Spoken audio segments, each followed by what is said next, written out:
They laughed at him, loudly, mockingly, as if his very presence in the room was a punchline. "Look at him," sneered Blake Morgan, heir to the Morgan Ventures fortune, adjusting the cufflinks on his designer suit, driving that rusty yellow cab like he's in a Fast and Furious movie. "Who even let the help in here?" Laughter exploded around the cocktail lounge of the Avalon Country Club, where the city's elite gathered every Saturday evening under golden chandeliers and jazz melodies to toast champagne and trade investment tips. Standing near the bar, in his clean but plain uniform, was Terrence Brooks, a black man in his early 40s. His eyes were sharp and his posture was straight, but he was surrounded by wolves who only saw a taxi driver, nothing more. "Excuse me, sir," a waiter whispered to Terrence, hesitating. "Do you have an invitation to be here?" "This is a members only. I'm waiting for someone," Terrence replied calmly, his deep voice steady and warm. But beneath it, an old fire burned. "Don't worry, I won't stay long." Blake took a loud sip of his drink and chuckled again. "You waiting for a celebrity passenger? Or just dropping off another drunk? Maybe you took a wrong turn on the way back to the hood." A few snickers came from Blake's entourage, his fiancée Emily, blonde and sharp-tongued, Daniel, a hedge fund manager with a wolfish grin, and Lauren, a socialite with a perpetual eye roll. But Terrence didn't respond. He just looked at them, all of them, not with anger, not even pity, but with patience, the kind that could humble gods. Blake stepped forward, clearly enjoying the attention. "Or maybe you thought this was some kind of casting call for rich man fantasy role play." He laughed. "Bro, this ain't Pretty Woman. You drive a cab. You don't belong here." Terrence tilted his head. "You're right," he said softly. "I drive a cab, and I've picked up a lot of people over the years, some kind, some cruel, but never have I picked up a fare more lost than you." The laughter halted, a tension slicing through the air like a blade. "You got a smart mouth for someone who smells like motor oil," Blake snapped. Emily interjected with a smirk. "Maybe he's writing a book about us." "Confessions of a Commoner," Daniel laughed. "Yeah, he'll sell it at the gas station next to the air fresheners." But again, Terrence said nothing. Instead, he glanced at his watch. "I won't keep you from your evening," he said. "I'm just here for a few minutes." As he turned to leave, Blake called out, "Hey, you forgot your dignity, buddy." More laughter erupted. Terrence paused at the exit. "Keep it," he said without turning. "You'll need it more than me." He stepped outside into the crisp night air, leaving behind a room of smugness and ignorance. Outside, the valet recognized him and immediately handed him a set of keys. "Mr. Brooks," the young man said with a respectful nod. "It's out front. Ready when you are." Terrence walked down the steps of the club, his black boots echoing softly against the marble, and then he stepped into it. The Rolls Royce Phantom, midnight black, chrome rims, custom license plate, grit. Inside, the leather interior gleamed, and the starlight ceiling twinkled above his head. He didn't drive away immediately. Instead, he rolled down the window and waited inside the club. Blake was ordering another round when he heard a gasp. Emily was standing at the window, eyes wide. "Oh my God," she breathed. That's him." They all turned and rushed to the glass. "What the hell?" Daniel whispered. "Is that a Rolls Royce?" Lauren finished, jaw slack. Blake stormed outside, confusion and anger mixing on his face. Hey, what is this? You stole that car." Terrence looked at him from the driver's seat, calm and cool. "Nope." Blake approached the car, trying to laugh it off. Okay, so what? You detail luxury cars on the side." Terrence opened the door and stepped out, every movement deliberate and dignified. He adjusted his blazer, no longer just a taxi uniform, but a sleek black coat that shimmered under the moonlight. "I bought it last year," Terrence said scash. Blake blinked. "Wait, how?" "Simple," Terrence replied. "Hard work, smart investments, and not wasting time trying to impress people who judge worth by skin and steering wheel." Emily was speechless, her mouth slightly open. Blake scoffed. "You're lying. You said you were a cab driver." "I am," Terrence said with a slight smile. One of many things I do. Started driving 15 years ago. Owned the car within 3. Bought 5 more. Started my own fleet. Rideshare hit. I adapted. Built an app. Took it citywide. Now statewide. Next year, national. Daniel's mouth twitched. Bro, you're telling me you own a transportation company? Terrence nodded. Brooks Urban Transit. Maybe you've heard of it. Lauren whispered. Wait, that's his company. My dad invested in their IPO last year. Blake looked like he'd been slapped. You see, Terrence said, stepping closer, people always think they've figured you out by your clothes, your job, your accent, your skin. But the truth, he looked Blake dead in the eye. The truth is, you're terrified of someone like me being more than what you expect. Blake's fists clenched. Why pretend to be a taxi driver then? Just slumming it for kicks. Terrence smiled gently. I still drive sometimes. It reminds me of where I came from and shows me who people really are before they know who I am. The silence that followed was suffocating. Blake, red-faced, turned back toward the club without a word. Terrence watched him go, then looked at Emily. She stared at him for a long moment, then quietly said, They laughed at you. He nodded. They did. But you didn't flinch. He looked up at the stars. You only flinch if their words hold power. They don't. Emily stepped back, her voice barely a whisper. You're not just a cab driver. Terrence smiled. I never was. He got back in the Rolls, the engine purring like a satisfied lion.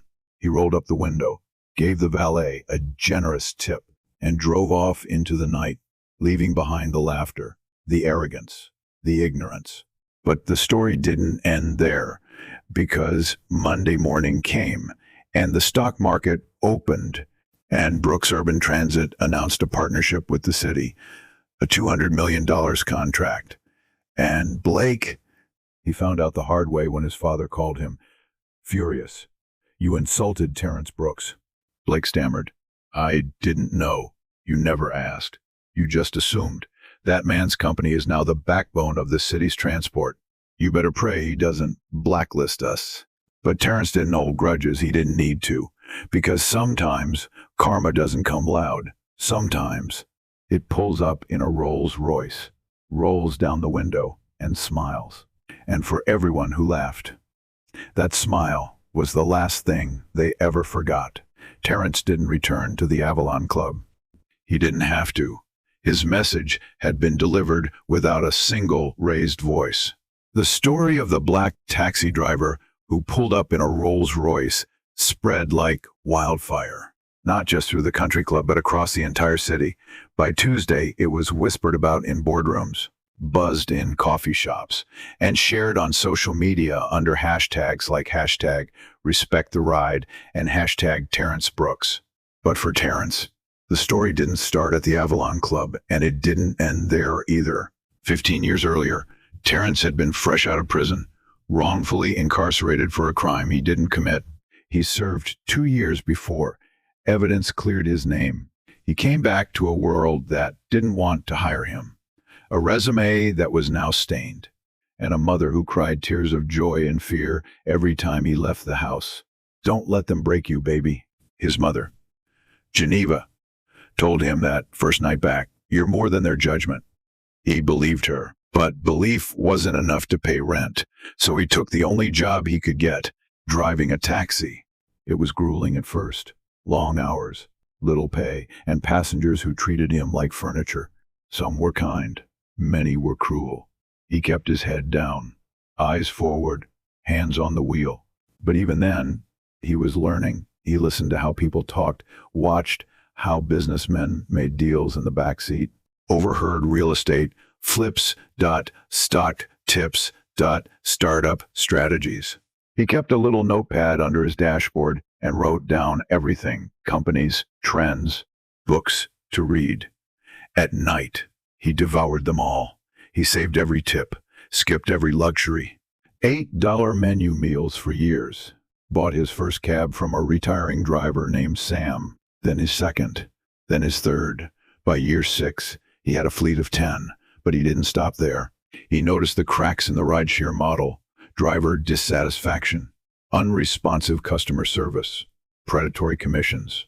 He knew the pain firsthand, so he built something better. A new app where drivers had ownership, where transparency wasn't a buzzword, it was a guarantee. He called it Brooks Urban Transit. People laughed. You think people will choose you over Uber? He didn't argue. He built. He partnered with city councils, offered fair wages. Community reinvestments. Word spread.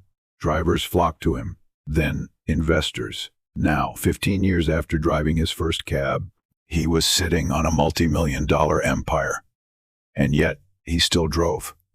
Not every day, but often enough to remember, often enough to see. Wednesday evening.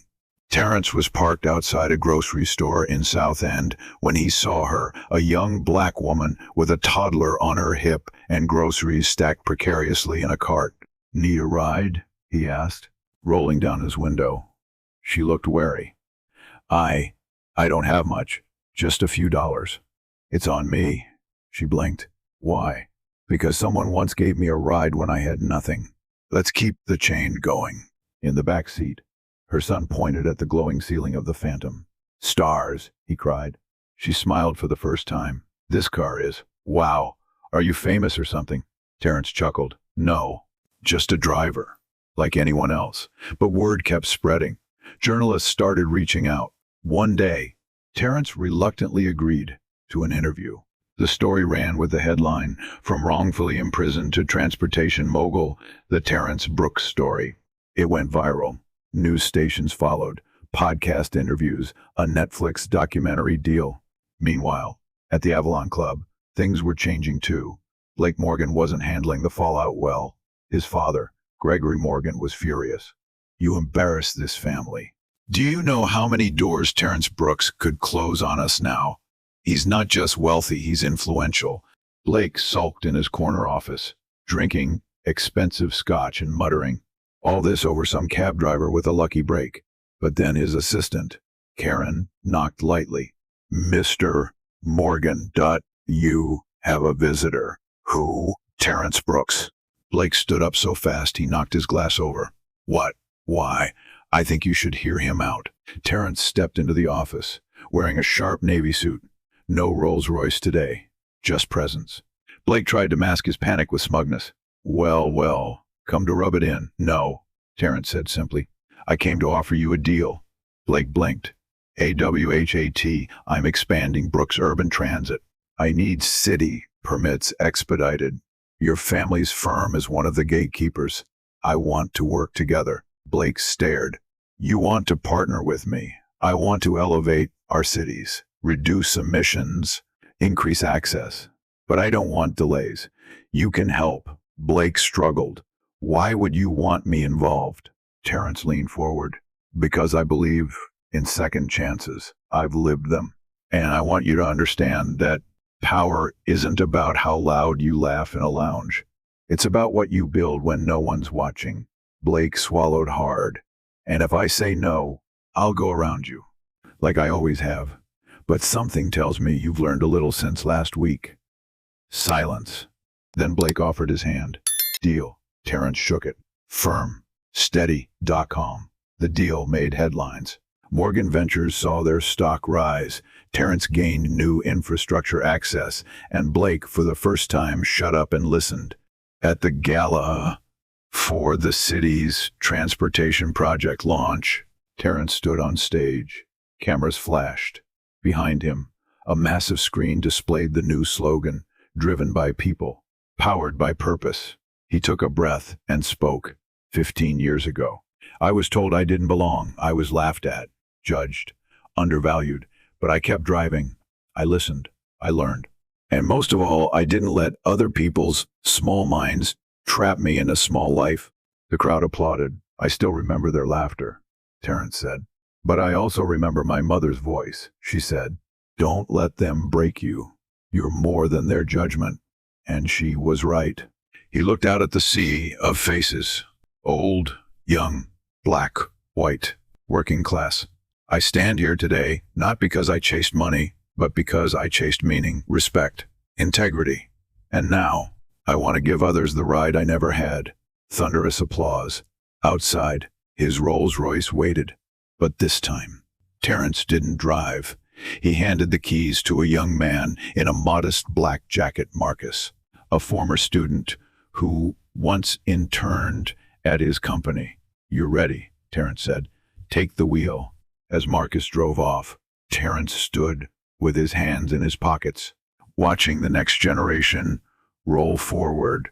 Because sometimes you don't need to prove anything anymore. Sometimes the ride itself proves everything. Terence stood at the edge of the gala's red carpet, the applause still echoing in his ears as Marcus drove the Phantom away, headlights casting long shadows across the steps.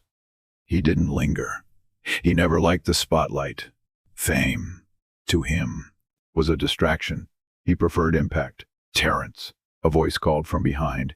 He turned to see Yasmin Ortega, an investigative journalist with City View Weekly. She was holding a recorder and a small notebook. Unlike the paparazzi flashing bulbs around her, she wasn't here for gossip. She had been one of the first reporters to cover his startup before it became a national name. "You got a minute?" she asked, already catching up to him.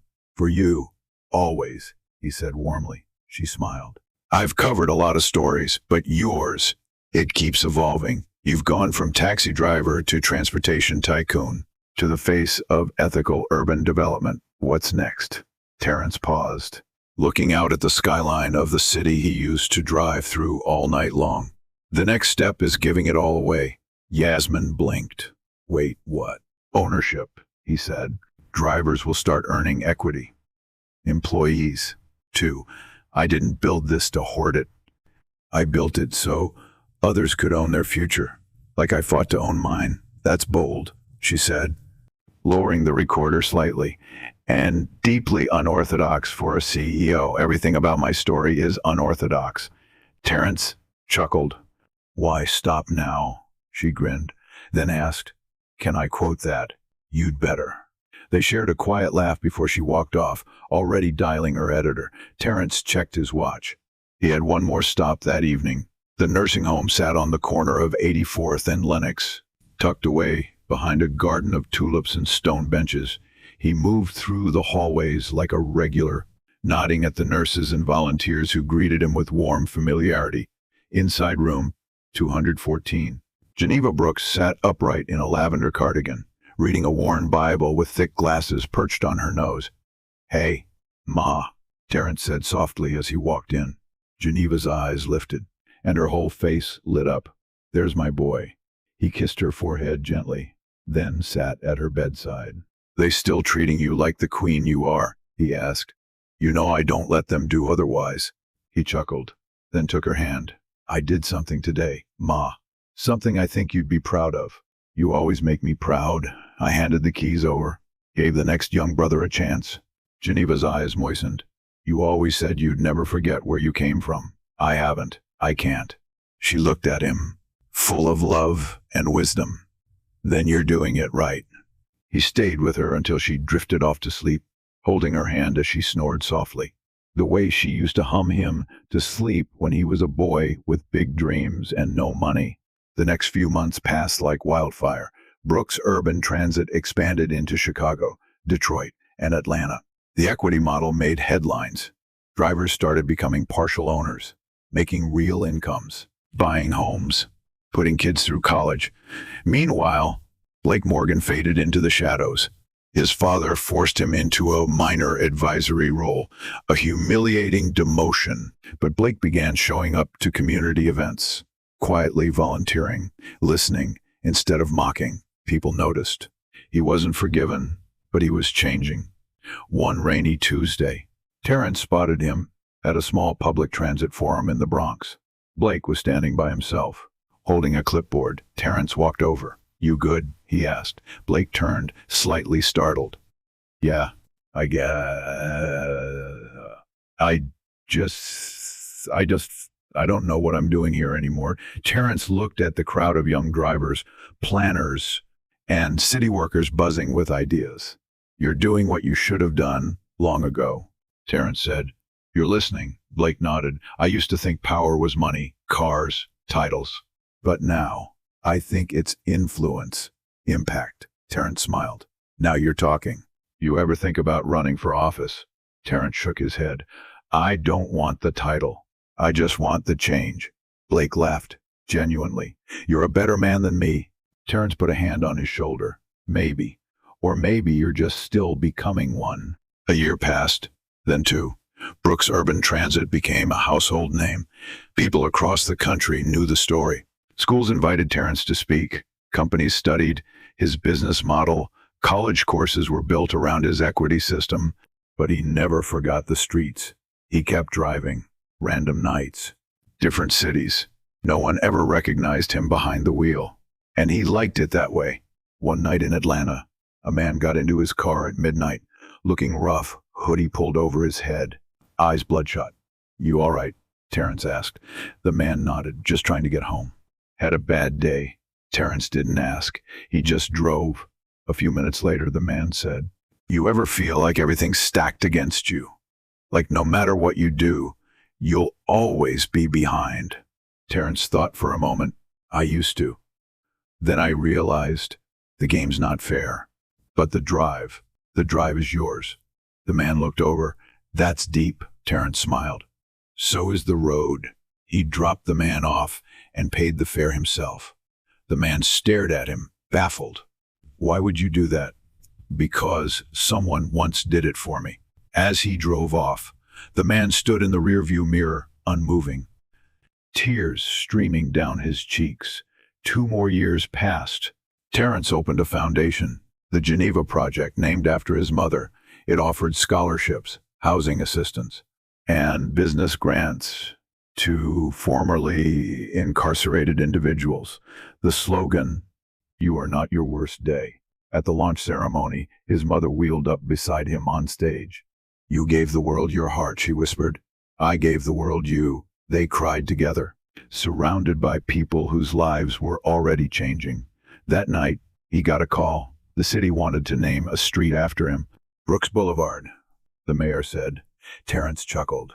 Just don't put tolls on it, the mayor laughed. No promises. Then came the biggest moment of all.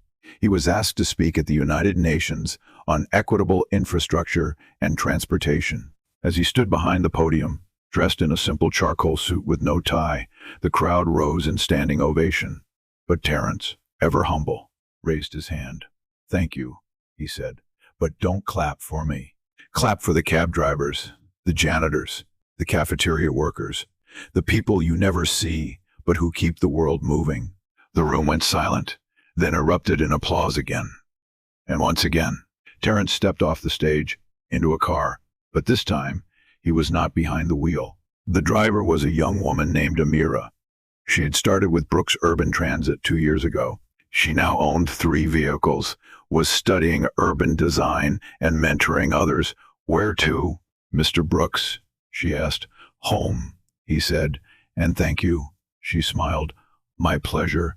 He sat back in the seat, looked up at the stars stitched into the ceiling, the same feature that had once wowed a toddler years ago and breathed in the silence. They laughed at him once, but he had never laughed back. He just drove forward, through judgment, through barriers, through every door that tried to stay shut. Because that's the thing about wheels. Once they're moving, you either get on board or get left behind. And Terrence Brooks, he was already gone. Months later, on a sunlit afternoon in the heart of Detroit, a groundbreaking ceremony was held on a large, empty lot where abandoned buildings once stood. Now, bulldozers and surveyors marked the transformation of what would soon become the Brooks Innovation Center, a state-of-the-art facility where young entrepreneurs from underserved communities would receive mentorship, funding, and real-world resources to build their visions. Terrence stood at the podium once again, flanked by local leaders, city officials, and young faces filled with hope. He wore no tie, just a white button down with the sleeves rolled up, and a quiet smile on his face. This isn't about me, he began. This is about what happens when a city invests in its people, when we stop throwing away talent because of their background, their neighborhood, or their past. He paused, scanning the crowd. I was counted out, laughed at, rejected. And every time someone said, "You're just a cab driver," I used that as fuel. Not to prove them wrong, but to prove to myself that I could still be right about who I was, about who I could become. Behind him stood a large sign, "Building Tomorrow, powered by Drive." Then a young man stepped forward, Marcus. The same one Terrence had once handed the Rolls Royce keys to. He was taller now, more confident, dressed in a tailored suit. "I was a kid with a record and no future," Marcus said to the crowd, "until Terrence Brooks gave me a chance. He didn't ask where I'd been. He asked where I wanted to go."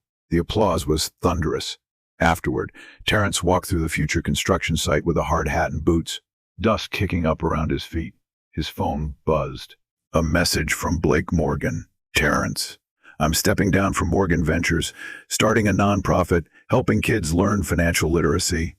Thought you'd want to know you changed more than just a company. You changed a man." Terrence smiled. Later that night, he returned to his apartment, a modest penthouse overlooking the city. Geneva's photo sat by the window. Her smile still lit up the room. He sat beside it and whispered, "We did it, Ma." He closed his eyes, breathing in the quiet hum of the city below, the taxis, the trains, the laughter of life. And then, something unexpected happened. His phone rang, a private number. He answered. "Hello? Is this Mr. Brooks?" a deep voice asked. "Yes. Who's calling?" "My name is President Jameson. The first wanted to personally invite you to join our National Economic Advisory Council. Your work has redefined urban innovation. We'd be honored to have your voice at the table." Terrence's breath caught. He didn't speak for a moment. "Sir?" the president asked again. Terrence finally said, "I'm just a cab driver." The president chuckled. "You're a visionary. Let's talk next week." After hanging up, Terrence walked to the balcony. The city glittered beneath him, alive and full of promise. In his garage, the Rolls Royce waited, not as a symbol of wealth, but of the journey, of the ride, of the moment when the world laughed and then stood in awe. Down on the street, a yellow cab rolled past. He smiled. Not everything changes. Some things, they just evolve. Years later, they'd tell his story in classrooms, in documentaries, in lectures about resilience and dignity. They'd talk about the man who wore two uniforms, one that smelled of oil and leather, and one that changed the face of an industry. But more than anything, they'd remember that moment at the Avalon Club, the night a group of elite laughed at a black man in a taxi uniform, only to watch him drive away in a Rolls Royce with the quiet dignity of a king who needed no crown. They'd remember how he never raised his voice, never clapped back with cruelty. He let the truth do the talking. He let the engine speak.